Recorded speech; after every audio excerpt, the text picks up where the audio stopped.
I am driving down to the Holman Methodist Church in South Los Angeles because I hope to live stream a candidates debate for City Council here in Los Angeles, 10th City Council District. A friend of mine, Aura Vasquez, is running.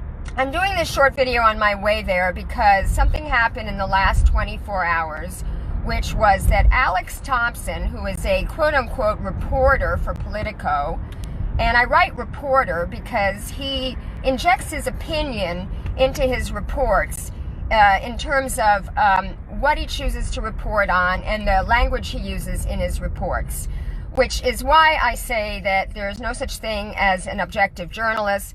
But at least if you're trying to pretend you are, which I don't try to pretend I am, I'm an advocacy journalist, the least you can do is stay away from words like slams, okay? Slams has a negative connotation. So he posted something yesterday that he entitled Scoop on Twitter, in all capital letters, Scoop. Bernie Sanders slams Elizabeth Warren in phone banking script, or something to that effect. And basically what he did was he retyped this script that he said he got a hold of, and he didn't want to screenshot the actual script because he didn't want to get the person in trouble who shared it, which is ridiculous because I don't see how that person's name would have been on the actual script. But in any case, he retyped it, and basically it had three different things if the person you were calling was leaning towards Warren, Biden, or Buttigieg. And the thing that he highlighted, or I should say Holly Otterbein, okay? I think Alex Thompson is assigned to report on Warren for Politico, and Holly Otterbein is assigned to report on Bernie. Usually people that report on the candidate try to put that candidate in a good light, but no, not Holly Otterbein. She used the word slam also in her, retweeting of this scoop.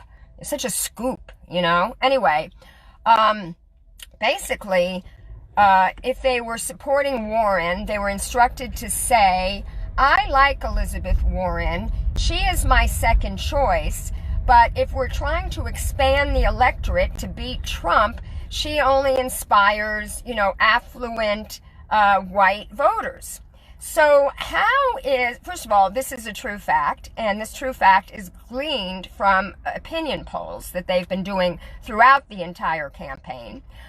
So how is saying, I like Elizabeth Warren, she's my second choice, and then stating a fact, slamming Elizabeth Warren, only in the eyes of Politico, which is owned by Albritton, who is a billionaire, who had TV stations, which he sold to Sinclair TV, by the way, which is actually worse than Fox TV, if such a thing is possible. So this guy Albritton is a billionaire, and his whole billionaire class, as you know, is trying desperately to stop Bernie Sanders from becoming president.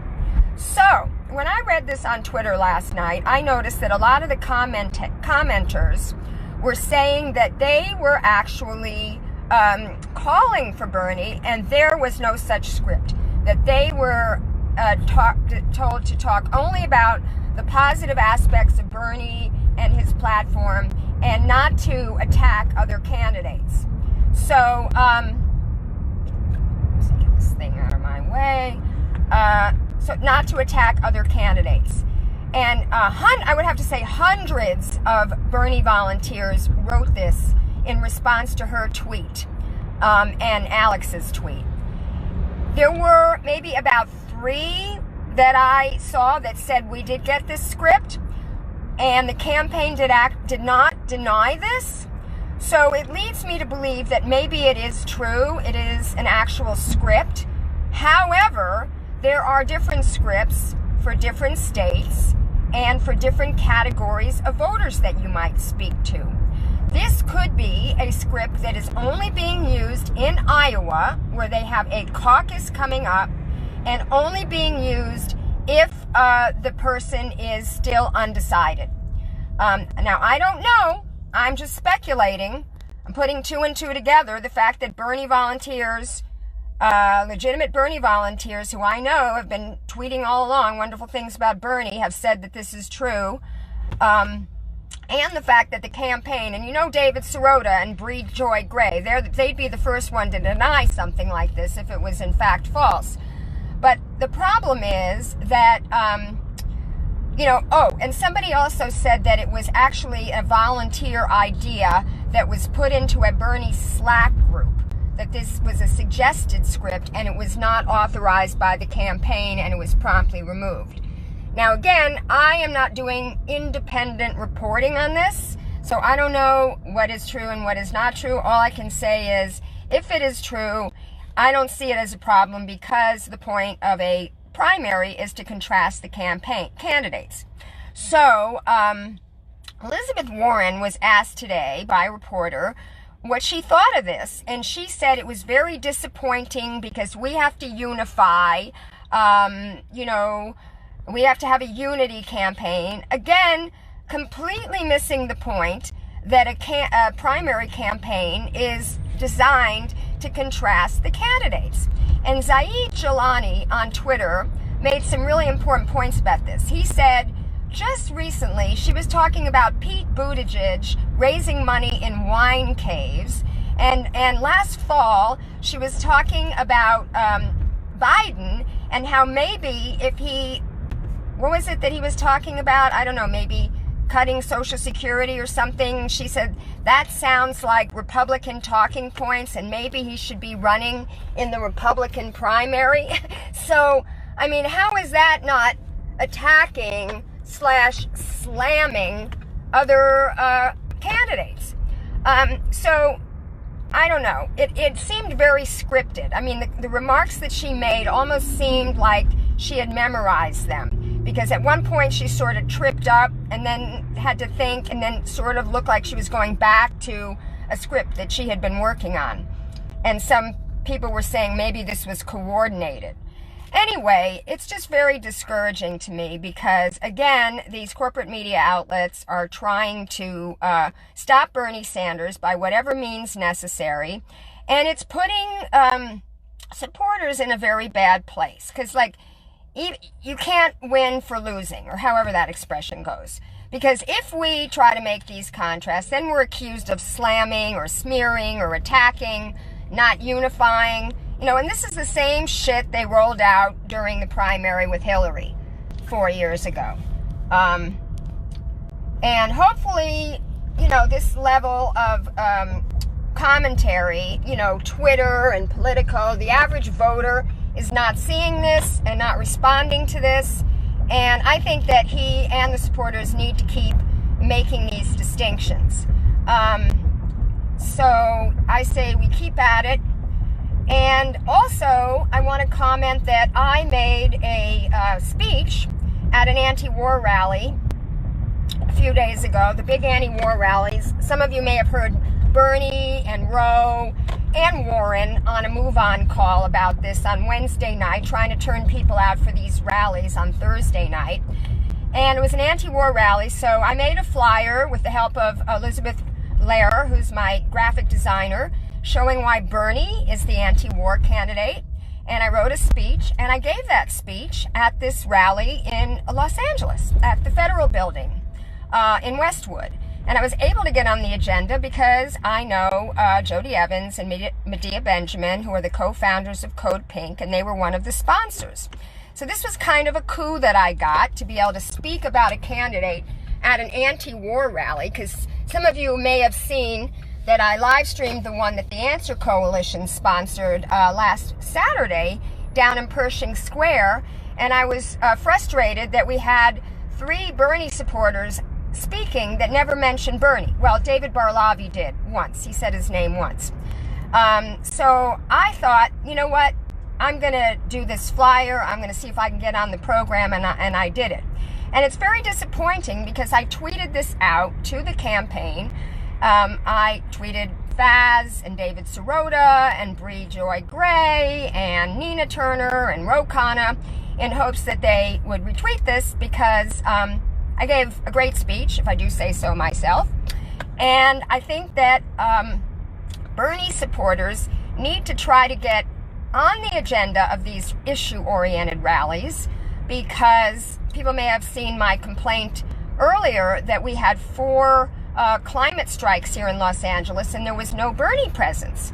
We had a Tom Steyer, Greta Thunberg was at one of the climate strikes, and Tom Steyer's people were there with t-shirts and clipboards.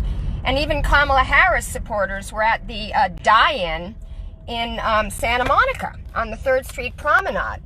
And my point was that there are young people, high school seniors, that are voting for the first time that do not know that Bernie Sanders has the #1 rated Green New Deal. And this was before Sunrise Movement and endorsed them, but they still rated his Green New Deal better than anybody's.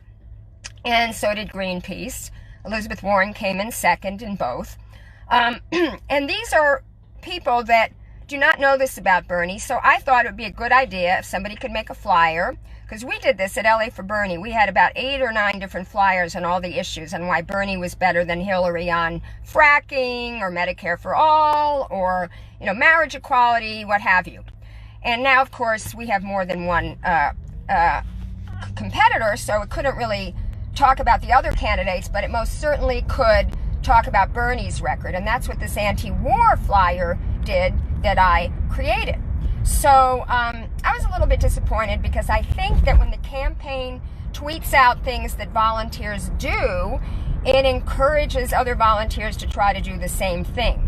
In other words, a campaign that is entitled Not Me, Us should be encouraging the efforts of all volunteers to be surrogates for Bernie. If you can be so fortunate as to be able to get on a stage of a rally that is talking about war or talking about climate change, imagine how great it would be to have somebody say why Bernie is the best candidate on this issue. Because, the campaign wants to expand the electorate. The campaign wants to reach out to non-voters. And a lot of movement activists are very cynical about the electoral politics. And this is why I wrote this in my speech, that the Democrats are just as bad as the Republicans on this issue of war.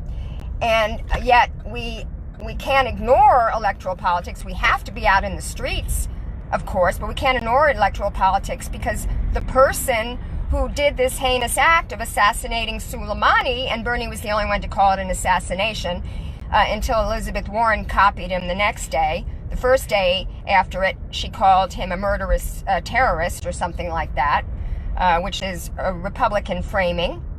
In other words, it's okay to kill this guy as long as you ask Congress first. No, it's not okay to kill this guy because he's the leader of the military of a major country.